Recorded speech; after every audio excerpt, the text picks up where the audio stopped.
Once there was a cow named Clover who lived in a big, cozy barn. Clover was the kindest cow in the valley, with a heart as warm as a summer day.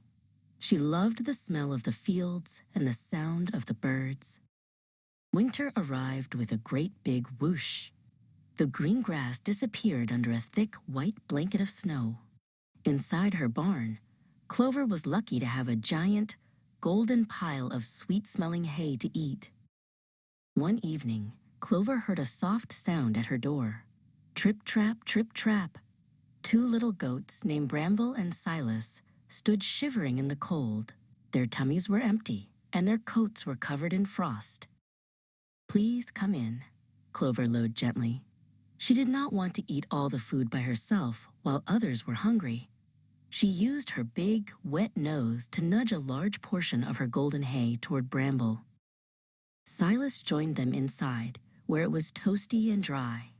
The two goats began to eat the delicious hay.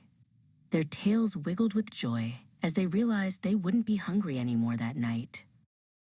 The winter stayed for a long time. One morning, Clover did not get up to say hello. Her nose felt dry, and her legs felt like jelly. She had caught a very bad winter cold and felt too weak to eat. Bramble and Silas looked at their big friend and felt very worried. "Clover helped us when we were hungry," Bramble said to Silas. "Now it is our turn to help her get better." The two goats braved the whistling wind and the deep snow. They searched and searched until they found a hidden patch of dried berries and some special green herbs that grew near the old stone wall. They hurried back to the barn and brought the treats to their friend.